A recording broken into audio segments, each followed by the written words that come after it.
मैंने एक अच्छा काम किया था और उसी के बदले कंपनी ने मुझ पर 1,28,000 युआन का जुर्माना ठोक दिया। ऑनेस्टली उस मोमेंट मुझे लगा ये कोई मजाक चल रहा है, लेकिन असली ट्विस्ट ये था कि मैंने एक पैसा नहीं दिया, बल्कि उल्टा कंपनी से 50 लाख युआनेस की कॉम्पेंसेशन निकलवा ली। और ये कहानी यहीं से शुरू होती है। उस दिन एक जनरल मीटिंग चल रही थी, सब कुछ नॉर्मल था, तभी अचानक नया इंटर्न उठा और बिना कुछ बोले प्रोजेक्टर बदल दिया। और अगली स्लाइड पर जो दिखा वो मेरी परफॉर्मेंस एवेल्युएशन टेबल थी। पूरा हॉल एक सेकंड में साइलेंट हो गया। बॉस और पूरी कंपनी की नजरें सीधा मुझ पे लॉक हो गई। एटमॉस्फेयर ऐसा था जैसे मैं कोई बड़ा स्कैम करके पकड़ा गया हूँ। तभी वो इंटर्न ठुड्डी ऊपर उठाकर एटीट्यूड के साथ कॉन्फ्रेंस टेबल पर ढेर सारी फोटोज फेंकते हुए बोला, बॉस, मैं आपको रिपोर्ट कर रहा हूँ क्योंकि ये रोज कंपनी की गाड़ी का इस्तेमाल अपने बच्चों को लाने ले जाने के लिए करता है। ये कॉर्पोरेट व्हीकल का प्राइवेट यूज है। मैं रिकमेंड करता हूँ कि इसे तुरंत नौकरी से निकाल दिया जाए। बॉस का चेहरा उसी पल डार्क हो गया, लेकिन मैं उसे देखकर बस हल्का सा मुस्कुराया, थोड़ी दया के साथ, क्योंकि ये बंदा प्रमोशन के चक्कर में खुद को ओवरप्ले कर रहा था, जिसे वो कंपनी कार बोल रहा था। वो असल में मेरी खुद की लग्जरी कार थी जिसकी कीमत 6 मिलियन युआनेस थी।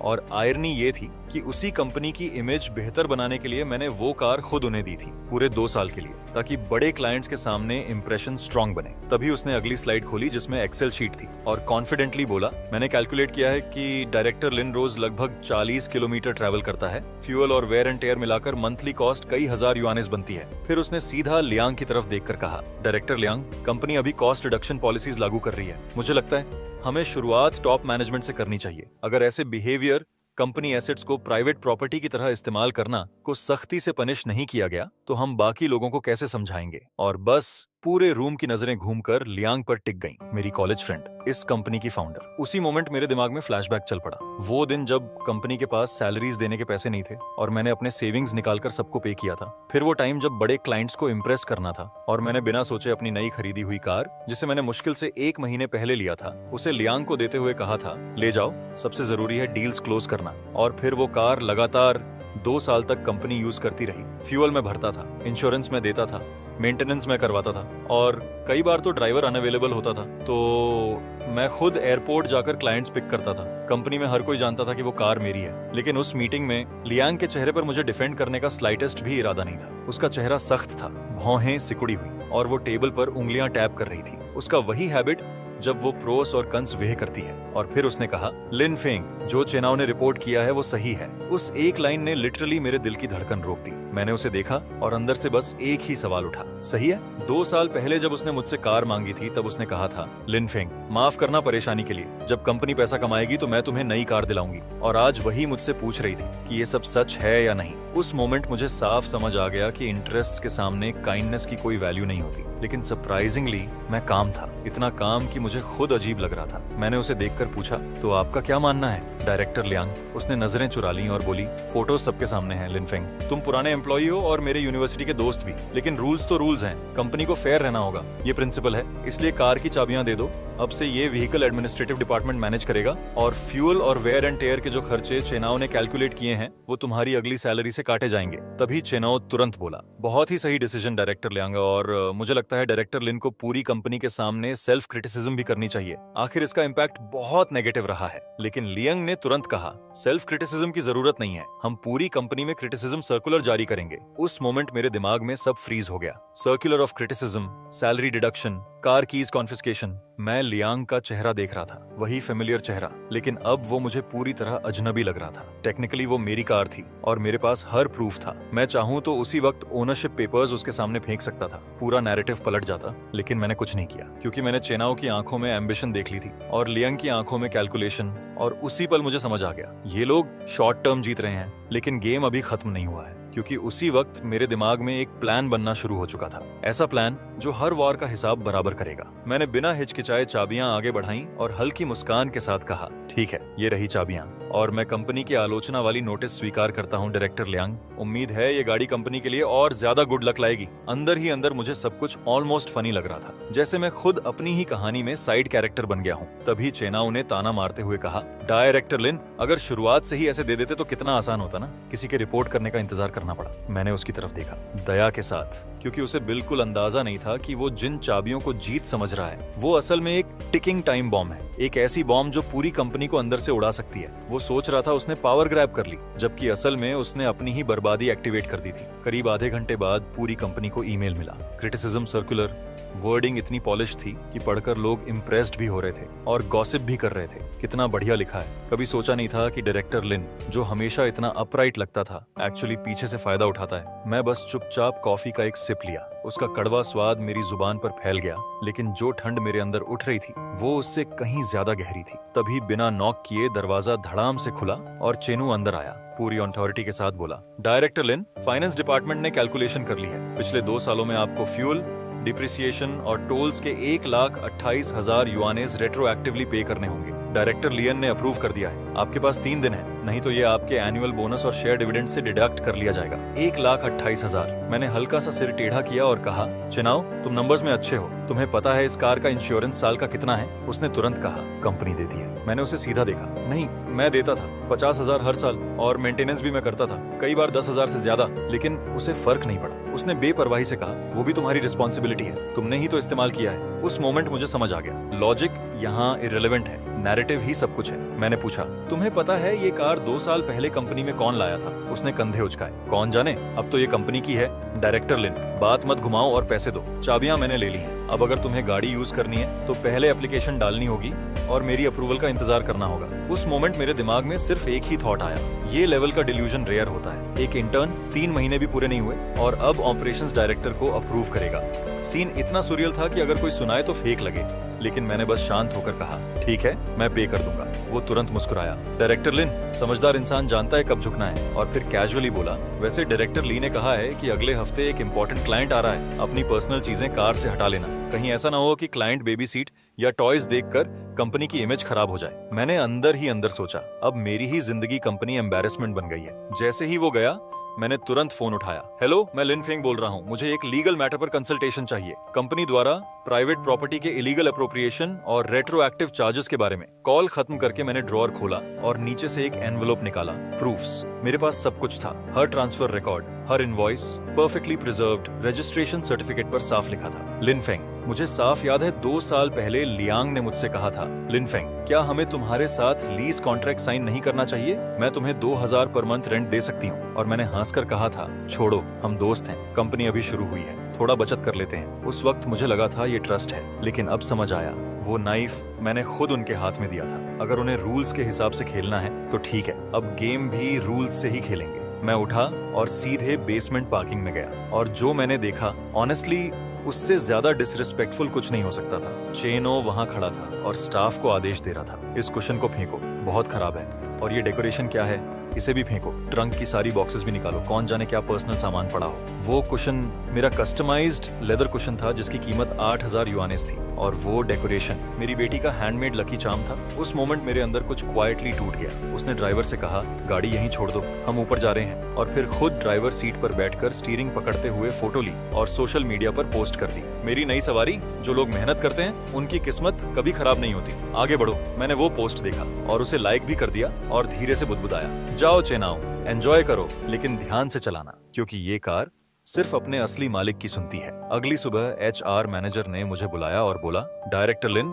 आपकी डिसिप्लिनरी वायलेशन का इम्पैक्ट काफी बढ़ा रहा है, इसीलिए कंपनी ने डिसाइड किया है कि आपकी कुछ रिस्पॉन्सिबिलिटीज सस्पेंड कर दी जाएं। ये ड्यूटीज अब चेनाओ को ट्रांसफर होंगी। डायरेक्टर लियन का कहना है कि चेनाओ भले ही युवा है, लेकिन उसके प्रिंसिपल्स स्ट्रॉन्ग हैं और वो इश्यूज को सामने लाने में फियरलेस है। इसीलिए कंपनी उसे एक्सेप्शनल प्रमोशन देकर ऑपरेशन सुपरवाइजर बनाना चाहती है, ताकि वो आपकी वर्कलोड का कुछ हिस्सा संभाल सके। मैं बस उसे देखता रहा और अंदर ही अंदर मुस्कुराया, क्योंकि उन्हें लग रहा था उन्होंने मुझे डाउनग्रेड कर दिया, लेकिन उन्हें ये नहीं पता था कि असली गेम अभी शुरू हुआ है। एक्सेप्शनल प्रमोशन, मैंने अंदर ही अंदर दोहराया और हल्की सी हंसी निकल गई। ये बंदा सच में मेरी ही छाती पर चढ़कर सुपरवाइजर बन गया था। चेनो ने सच में जैकपॉट मार लिया था। तभी उसने कैजुअल अथॉरिटी के साथ कहा, डायरेक्टर लिन ने कहा है कि आप मेरे साथ क्लाइंट इन्फॉर्मेशन का हैंडओवर कोऑर्डिनेट करें, खासकर मिस्टर साओ से जुड़ी चीजें। वो अगले सोमवार आ रहे हैं और मुझे पहले से फेमिलियर होना है। मिस्टर साओ वांजू अर्जुन उस समय कंपनी का सबसे बड़ा क्लाइंट, और आयरनी ये थी कि 2 साल पहले हमने उसे कंपटीशन से छीना था और उसमें सबसे बड़ा रोल उसी कार का था, वही कार जिसे अब ये लोग मुझसे छीन चुके थे। चेनो थोड़ा झुककर बोला, कुछ डिटेल्स फाइल्स में नहीं होंगी ना? जैसे मिस्टर साओ को क्या पसंद है, कोई डाइटरी रिस्ट्रिक्शंस, हॉबीज वगैरह? मैंने उसे देखा और आधी सच्चाई परोस दी। मिस्टर साओ को दाहोंग पाओ टी पसंद है, वो सी फूड नहीं खाते और गोल्फ खेलना पसंद करते हैं। मैंने बस इतना ही बताया, क्योंकि असली बात ये थी कि मिस्टर साओ को सबसे ज्यादा नफरत उन यंग लोगों से थी जो बिना नॉलेज के ओवर स्मार्ट बनने की कोशिश करते हैं और इम्प्रेस करने के लिए ओवर एक्ट करते हैं। और ऑनेस्टली चेनो उस कैटेगरी का वॉकिंग एग्जाम्पल था।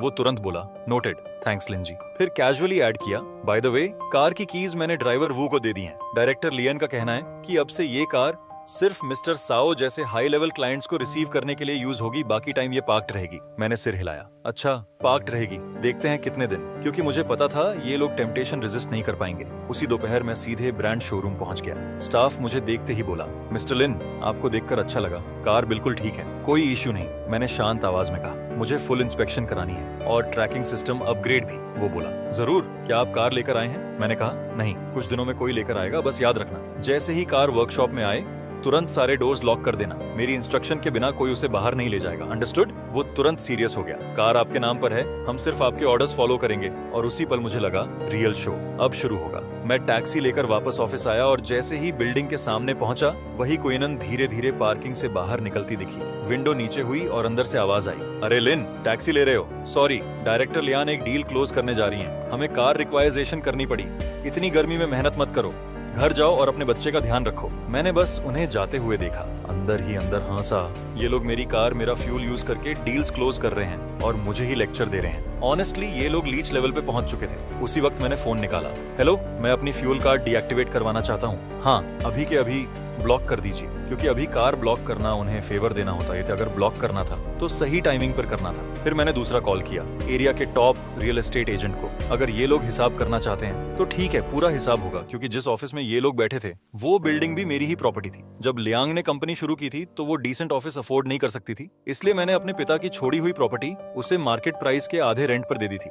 कॉन्ट्रैक्ट ईयरली था और जेंटलमैन अग्रीमेंट के तहत रिन्यू होता था और नेक्स्ट मंथ वो एक्सपायर होने वाला था। चेनो कॉस्ट कट करना चाहता था ना, तो सबसे पहले रेंट से ही शुरू करते हैं। शुक्रवार की रात मैं घर पर अपनी बेटी के साथ ब्लॉक्स जोड़ रहा था कि अचानक फोन बजा। लियांग थी, उसकी आवाज इरिटेटेड थी। लिनफेंग तुम कहाँ हो? मैंने कहा घर पर। वो बोली, फ्यूल कार्ड क्यों काम नहीं कर रही? वो भरवाने गया था, ब्लॉक दिखा रहा है। मैंने बिल्कुल कैजुअली कहा, वो कार्ड मेरे पर्सनल नाम पर है, खो गई थी तो मैंने डीएक्टिवेट कर दी। वो तुरंत भड़क गई, तुमने जानबूझकर किया है डायरेक्टर लिन। मैंने ठंडे टोन में जवाब दिया, पहली बात वो मेरी पर्सनल कार्ड है, मैं जब चाहूँ डीएक्टिवेट कर सकता हूँ। दूसरी बात, अगर कंपनी कार यूज कर रही है तो मेरी पर्सनल कार्ड से फ्यूल क्यों भरवा रही है? क्या फाइनेंस हर महीने ड्राइवर को फ्यूल अलाउंस नहीं भेजता? कुछ सेकंड साइलेंस रहा, फिर उसने कहा, ठीक है लिनफेंग, बहुत ठीक, अब से कंपनी का पैसा कंपनी देगी और तुम कंपनी के किसी रिसोर्स का इस्तेमाल भूल जाओ। मैंने मुस्कुराते हुए कहा, परफेक्ट डायरेक्टर, अभी तो ये शुरुआत है। रविवार रात को मैंने सारे रिसीप्ट्स निकाले और बिल्डिंग का लीज कॉन्ट्रैक्ट भी। उसमें साफ लिखा था, वैलिड टिल 7 मार्च 2026, यानी कल।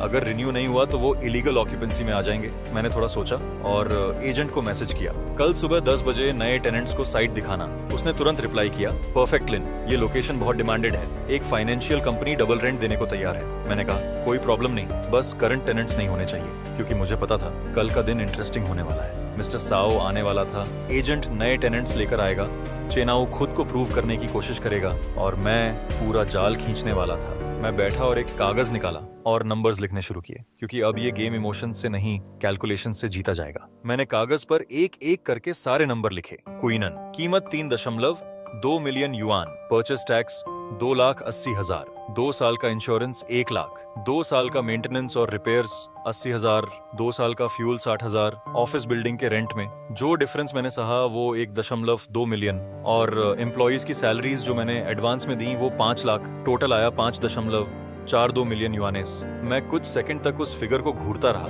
और फिर खुद ही हंसी आ गई। मैंने सच में 5 मिलियन से ज्यादा खर्च करके एक पूरी इनग्रेड गैंग पाल ली थी, और बदले में मिला क्या? धन्यवाद तो दूर, उल्टा मुझ पर ही आरोप कि मैं कंपनी का फायदा उठा रहा हूँ, और ऊपर से 1,28,000 युआन का फाइन। मैंने धीरे से पेन रखा और सोचा, ठीक है, कल तुम लोग सब कुछ लौटाओगे इंटरेस्ट के साथ। सोमवार सुबह 9 बजे मैं अपने डेस्क पर बैठा था, धीरे धीरे अपनी चीजें समेट रहा था। उनकी नजरों में मैं अब आउटडेटेड और साइडलाइन डायरेक्टर था और चेन ऑफ फ्यूचर का राइजिंग स्टार। तभी आवाज आई, मिस्टर साओ आ गए हैं, किसी ने जल्दी से कहा। ठीक है, वैंग कार को एंट्रेंस पे ले जाओ जल्दी। वैंग जल्दी करो, मिस्टर साओ इंतजार कर रहे हैं। लेकिन कुछ सेकंड बाद पैनिक शुरू हो गया। क्या हुआ? जल्दी करो, मिस्टर साओ देख रहे हैं। नहीं, स्टार्ट नहीं हो रही, अभी तो परफेक्टली काम कर रही थी। ये कैसे? ब्रेक दबाया था? हाँ दबाया था। ये क्या हो रहा है? मैं दूर से ये सब देख रहा था और अंदर ही अंदर बोला, परफेक्ट टाइमिंग, क्योंकि एग्जैक्टली उसी क्रिटिकल मोमेंट पर कार ने जवाब दे दिया। तभी किसी ने घबराकर कहा, डायरेक्टर लियांग, कार लॉक्ड हो गई है, एंटी थेफ्ट सिस्टम एक्टिवेट हो गया है, इंजन इमोबिलाइज्ड है, स्पेयर की एडमिनिस्ट्रेटिव डिपार्टमेंट के सेफ में है, जाकर लाओ। लेकिन मुझे पता था ये इतना आसान नहीं है। उस कार का anti theft system top tier था। वंस रिमोटली लॉक हो जाए तो बिना ओनर के हाईएस्ट लेवल पासवर्ड के कोई उसे हिला भी नहीं सकता। तभी लियांग घबराकर मेरे पास आई। लिनफेंग, तुमने किया है ना? कार क्यों नहीं चल रही? मैंने कैजुअली कहा, डायरेक्टर लियांग, अगर कार खराब है तो उसे रिपेयर के लिए भेजिए, मुझे क्यों बुला रही हैं? मैं मैकेनिक नहीं हूँ। वो ऑलमोस्ट भड़क गई। नाटक मत करो, सिर्फ तुम इसे कंट्रोल कर सकते हो। अनलॉक करो, मिस्टर साओ बाहर इंतजार कर रहे हैं। मैंने उसकी आंखों में देखते हुए कहा, अनलॉक करूं? डायरेक्टर लियांग, आपको भूल गया क्या? पिछले शुक्रवार सुपरवाइजर चेन ने इसे कंपनी एसेट डिक्लेयर कर दिया था कि जो उसके पास है, मैनेजमेंट उसके पास है। अगर अब कार काम नहीं कर रही तो मुझसे क्या लेना देना? आसपास खड़े लोग पूरी तरह ऑकवर्ड हो चुके थे। मैंने और ऐड किया, इंपॉर्टेंट क्लाइंट्स को रिसीव करने के लिए तो प्रिंसिपल्स वाला सुपरवाइजर चेन ही काफी है ना? लियांग ने गुस्से में कहा, लिनफेंग, मैं तुम्हें आदेश देती हूँ, अभी के अभी कार अनलॉक करो। मैंने हल्की हंसी के साथ पूछा, आदेश? किस अधिकार से? वो बोली, मैं तुम्हारी बॉस हूँ। मैंने सिर झुकाकर कहा, ओह बॉस, तो मैं भी आपको इन्फॉर्म कर दूं, वो कार मेरी प्राइवेट प्रॉपर्टी है और ये तय करना मेरा हक है कि वो कब काम करेगी और कब नहीं। और अभी मेरा मूड अच्छा नहीं है तो कार का भी नहीं। इतने में मिस्टर साओ खुद सामने आ चुके थे और पूरे सीन को देख रहे थे। लियांग तुरंत घबराकर बोली, मिस्टर साओ, हमें बहुत अफसोस है, कार में अचानक प्रॉब्लम आ गई, हम अभी ठीक करते हैं। तभी मैंने कामली कहा, मिस्टर साओ, मैं रिजाइन करने वाला हूँ। लियांग तुरंत बीच में बोली, सर, ये कंपनी इनके लिए बहुत छोटी है, जैसा आप देख रहे हैं इन्होंने खुद ही इश्यूज क्रिएट किए। लेकिन मिस्टर साओ ने उसे रोका और कहा, डायरेक्टर लियांग, मुझे याद है 2 साल पहले मैंने आपकी कंपनी के साथ काम करने का फैसला सिर्फ मिस्टर लिन के सम्मान में लिया था। लियांग हड़बड़ा गई, सर, ये सब मिसअंडरस्टैंडिंग है। मिस्टर साओ ने सीधा जवाब दिया, मिसअंडरस्टैंडिंग? इनकी कार कॉन्फिस्केट कर ली और इन्हें निकाल दिया, ये भी मिसअंडरस्टैंडिंग है? मैं उस कार में बैठा हूँ। मिस्टर लिन ने खुद मुझे बताया था कि उन्होंने ये कार क्लाइंट्स को सीरियसली ट्रीट करने के लिए अरेंज की है। फिर आपके हिसाब से ये कॉर्पोरेट व्हीकल का प्राइवेट यूज कैसे बन गया? लियांग कुछ बोलने ही वाली थी कि उसने कहा, सर प्लीज, डायरेक्टर लिन ने पहले रूल्स वायलेट किए। तभी मिस्टर साओ ने सख्त आवाज में कहा, चुप। फिर लियांग मेरी तरफ मुड़ी और धीरे से बोली, लिनफेंग, मिस्टर साओ को बताओ कि ये सब इंटरनल मैटर है, हम आपस में सॉल्व कर लेंगे, बाहर तमाशा मत बनाओ। मैं हल्का सा हंसा और बोला, डायरेक्टर लियांग, जब आपने पूरी कंपनी में क्रिटिसिज्म सर्कुलर जारी की थी तब आपको पब्लिक इमेज की याद नहीं आई?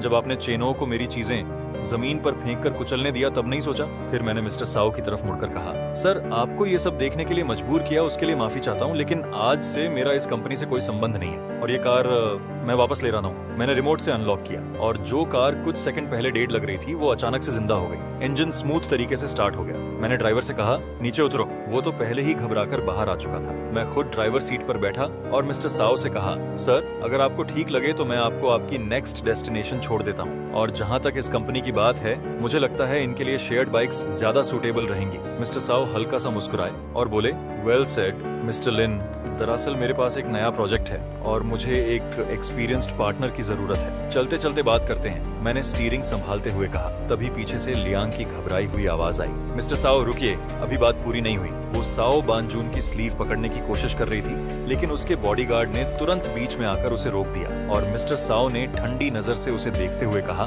डायरेक्टर लियांग, बिजनेस करने से पहले इंसान बनना पड़ता है, कैरेक्टर ठीक नहीं होगा तो बिजनेस में दूर तक नहीं जाओगे। इतना कहकर वो मुड़े और सीधे मेरी कुइनान की तरफ बढ़े। मैंने पोलाइटली डोर खोला, उन्हें बैठाया और खुद ड्राइवर सीट पर बैठकर इंजन स्टार्ट किया। वो 12 इंजन की डीप भारी गरज गूंजी, जैसे कोई दबा हुआ बीस्ट आखिरकार आजाद हो गया हो। रियर व्यू मिरर में मैंने देखा, लियांग वहीं जमीन पर बैठ गई थी, पूरी तरह टूट चुकी। और फिर मैंने एक्सेलरेटर दबाया और वो पूरी दुनिया पीछे छूट गई। कुछ सेकंड की खामोशी के बाद मिस्टर साओ हल्का सा मुस्कुराए। मिस्टर लिन, ये काफी शानदार था। मैंने भी हल्की मुस्कान के साथ कहा, सर, आप तारीफ कर रहे हैं, लेकिन अगर अभी ऐसे ही छोड़ दिया तो ये उनके लिए बहुत आसान हो जाएगा। उन्होंने तुरंत जवाब दिया, आसान? बिल्कुल नहीं। ठीक उसी समय 10 बज चुके थे, वही टाइमिंग जब रियल एस्टेट एजेंट नए टेनेंट्स के साथ ऑफिस पहुंचने वाला था। मेरा फोन वाइब्रेट हुआ, मैसेज आया, लिनगे, हम पहुंच गए हैं, डायरेक्टर लियांग शायद हालत में नहीं है और रिसेप्शन हमें अंदर नहीं जाने दे रहा। मैंने तुरंत रिप्लाई किया, सीधे पुलिस को कॉल करो, इलीगल ऑक्यूपेंसी का केस है, कॉन्ट्रैक्ट और प्रॉपर्टी पेपर्स रेडी रखना।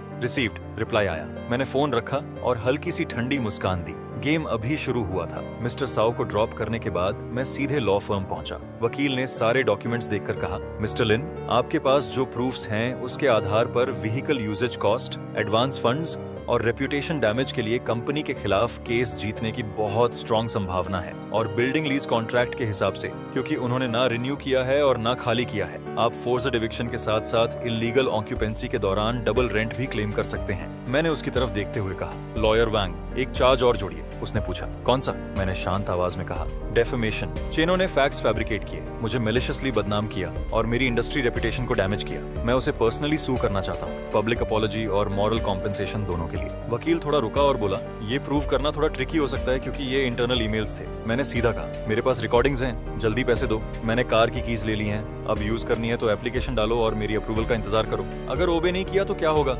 सब रिकॉर्डेड है। वकील हल्का सा मुस्कुराया, मिस्टर लिन, आप काफी प्रिपेयर्ड हैं, इससे चेनाव बच नहीं पाएगा। जब मैं लॉ फर्म से बाहर निकला तब तक शाम हो चुकी थी। मीनवाइल एजेंट पुलिस और नए टेनेंट्स को लेकर बिल्डिंग पहुंच चुका था। वहां पेपर्स दिखाए जा रहे थे, ये प्रॉपर्टी टाइटल है, ये lease contract last month expire हो चुका है, रिन्यूअल नहीं हुआ, आपके पास 3 दिन है वेकेट करने के लिए। एंट्रेंस पर कुछ इंटिमिडेटिंग कलेक्शन टाइप लोग खड़े थे। रिसेप्शन वाला लड़का लिटरली डर के मारे कांप रहा था। नए टेनेंट्स डेट कलेक्शन बिजनेस से थे और वो लोग मेरे जैसे पोलाइट बिल्कुल नहीं थे। लियांग अपने ऑफिस में बंद हो गई थी, बाहर आने की हिम्मत नहीं हुई और उन्होंने चेनाओ को आगे कर दिया शील्ड बनाकर। लेकिन उन कलेक्शन गाइज ने कुछ ही सेकंड्स में उसकी हालत खराब कर दी। उसकी आवाज तक बंद हो गई और अंत में वो रोने लगा। उनमें से एक ने उसे पकड़कर पूछा, लड़के, तेरी बॉस कहाँ है? खुद छुप गई और तुझे आगे कर दिया? वो बस हकलाते हुए बोला, मुझे नहीं पता। उसी दौरान मिस्टर साओ ने भी अपना मूव कर दिया। दोपहर 2 बजे एसएओ ग्रुप के लीगल डिपार्टमेंट से ऑफिशियल नोटिस गया, लियांग की कंपनी के साथ सारे कॉन्ट्रैक्ट्स टर्मिनेट और ब्रीच ऑफ कॉन्ट्रैक्ट के लिए क्लेम का राइट रिजर्व। उस एक मूव ने पूरी कंपनी की बैकबोन तोड़ दी और तभी मेरा फोन बजा। लियांग थी,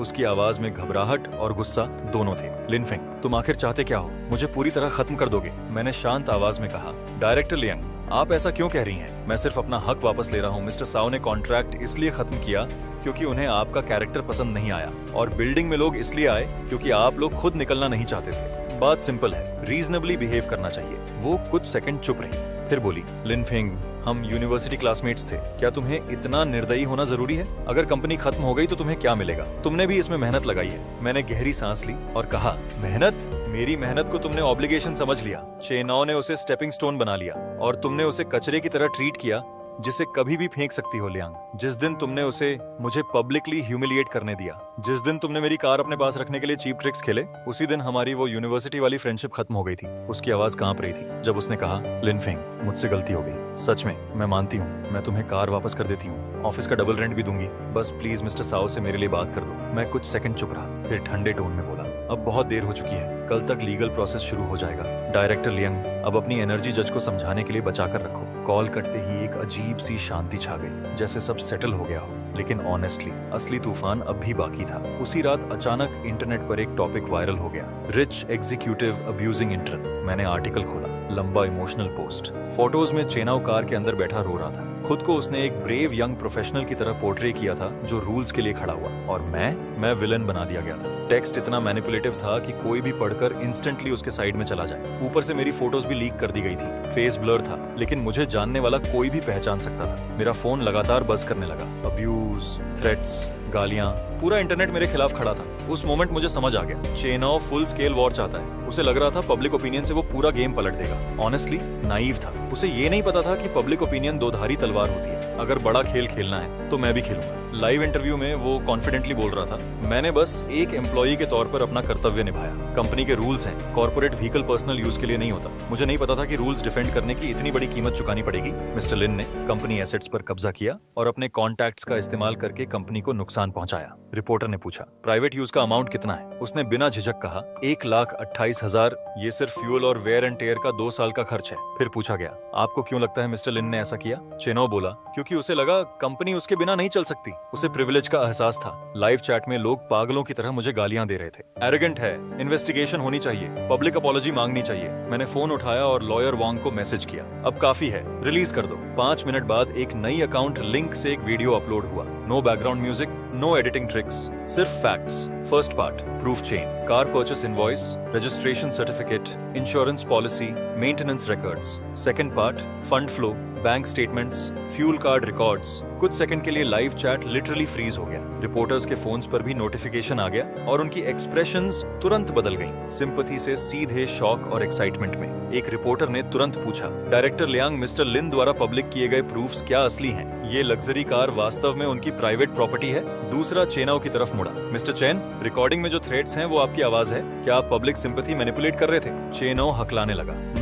नहीं, ये एडिटेड है, फेक है, सब मिसअंडरस्टैंडिंग है। लियांग घबराकर बोली, हमें वेरीफाई करना होगा। और वो चेनो को लेकर भागने की कोशिश करने लगी, लेकिन कैमरा सब कैप्चर कर चुके थे। लियांग पूरी तरह बिखरी हुई, चेनो का चेहरा सफेद पड़ चुका। गेम ओवर, ये बैटल मैं क्लीन स्वीप से जीत चुका था। कुछ दिनों बाद लियांग की कंपनी ने ऑफिशियली बैंक्रप्सी डिक्लेयर कर दी। ऑनेस्टली ऐसा होना जरूरी नहीं था, लेकिन उसने मिस्टर साओ को ऑनफेंड किया, पूरे इंटरनेट पर खुद को एम्बैरस कर लिया। कोई क्लाइंट उसके साथ काम करने को तैयार नहीं था और ऊपर से मेरा मैसिव क्लेम पेंडिंग था। उसकी पूरी फाइनेंशियल चेन कोलैप्स हो गई। चेनो को नौकरी से निकाल दिया गया और सुना कि बहुत बुरी तरह। कॉलीग्स ने उसे घेरा, कोई पेपर्स फेंक रहा था। जब उसने लियांग से कॉम्पेंसेशन मांगा तो उसने सीधा उसे एक जोरदार थप्पड़ मारा और चिल्लाई, सब तेरी वजह से हुआ है। अगर तू स्मार्ट बनने की कोशिश नहीं करता तो कंपनी कभी नहीं गिरती। उस एक थप्पड़ ने उसका करियर भी तोड़ दिया और उसका सपना भी। 1 महीने बाद मेरी नई कंपनी के ऑफिस में मैं आराम से बैठा था जब असिस्टेंट ने आकर कहा, सर आपसे मिलने कोई आया है। और जैसे ही मैंने सिर उठाया, सामने लियांग खड़ी थी। वो मेरे सामने खड़ी थी, टूटी हुई आवाज में बोली, लिनफिंग, हम क्लासमेट्स थे, प्लीज केस वापस ले लो। मेरे पास अब कुछ नहीं बचा, घर और कार जब्त हो चुके हैं, मैं कर्ज में डूबी हूँ। अगर तुमने केस जारी रखा तो मैं जेल चली जाऊंगी। मैंने उसे कुछ सेकंड देखा और धीरे से पूछा, लियांग, जब तुम मुझे 1,28,000 युआन का फाइन मारने वाली थी, तब क्या तुमने इस दिन के बारे में सोचा था? उसकी आंखें भर आईं। मैं जलन में अंधी हो गई थी। तुम्हारे पैसे से, तुम्हारी कैपेबिलिटी से पूरी कंपनी तुम्हें फॉलो करती थी। मैं प्रूव करना चाहती थी कि मैं बॉस हूँ। मैं तुम्हें पीछे छोड़ना चाहती थी। मैंने तुरंत पूछा, इसलिए तुमने चेनाओ को टॉलरेट किया? वो सिर झुकाकर बोली, हाँ, वो मुझे मेरी यंगर सेल्फ की याद दिलाता था। एम्बिशियस था, मैंने ठंडे टोन में कहा। एम्बिशन अगर कैपेबिलिटी और प्रिंसिपल्स के बिना हो तो वो एम्बिशन नहीं, सिर्फ ग्रीड होती है। वो घुटनों पर बैठ गई। लिनफेंग, सच में गलती हो गई, प्लीज मुझे माफ कर दो। अगर कुछ नहीं तो मुझे तुम्हारे लिए काम करने दो, मैं डेट चुका दूंगी। मैंने उसे जमीन पर घुटनों के बल देखा, लेकिन अंदर कोई सेटिस्फैक्शन नहीं था, बस एक अजीब सी खालीपन और हल्की सी उदासी।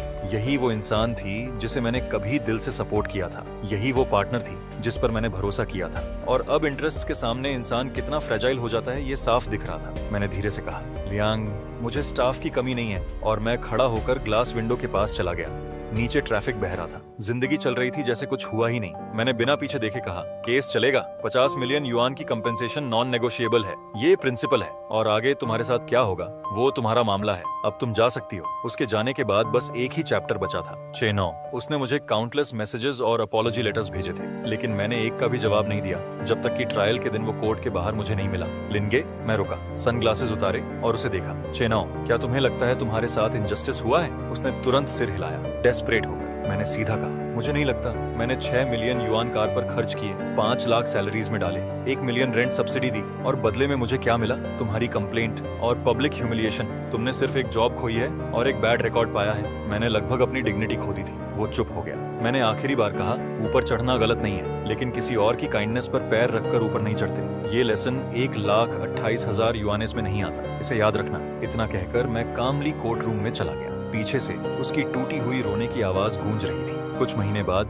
मैंने अपनी कंसल्टिंग कंपनी शुरू की। नए इन्वेस्टर्स आए, बिजनेस स्मूथली ग्रो करने लगा। मेरी क्वीनन अभी भी मेरे पास थी, डेडिकेटेड ड्राइवर के साथ। कभी कभी मैं पुराने दिन याद करता जब मैं बिना सोचे समझे कंपनी के लिए खुद को झोंक देता था। वो मेरी यूथ थी और मेरी नाइविटी भी। फिर एक दिन मैं एक कमर्शियल प्रॉपर्टी इंस्पेक्ट करने गया। ग्राउंड फ्लोर पर एक बबल टी शॉप के बाहर मुझे एक फेमिलियर आवाज सुनाई दी, सर आपका तापियोका टी रेडी है। मैंने देखा, वो चेनाओ था। उसकी आवाज भारी हो चुकी थी, वो कॉन्फिडेंस और एरोगेंस कहीं खो चुका था। मैं थोड़ी दूरी पर खड़ा होकर उसे देखता रहा। तभी एक कस्टमर उस पर चिल्लाने लगा, इतना स्लो क्यों हो, और उसे गालियां न देने लगा। चेनो ने सिर झुका लिया और बार बार बोला, सॉरी सॉरी, अभी करता हूँ। कस्टमर ने गुस्से में टी काउंटर पर पटक दिया, लेकिन चेनो ने कोई रिएक्शन नहीं दिया, बस कपड़ा उठाकर चुपचाप साफ करने लगा। आंखें लाल थीं, वो सीन अजीब तरह से फैमिलियर लगा। बस फर्क इतना था कि जो कभी खुद को सिस्टम का रिफॉर्मर समझता था, उसे जिंदगी ने खुद रिफॉर्म कर दिया था। मैं बिना कुछ बोले वहां से चला गया। मॉल से बाहर निकला, धूप थोड़ी तेज थी। वांग ने कार का डोर खोला। सर कहाँ चलना है?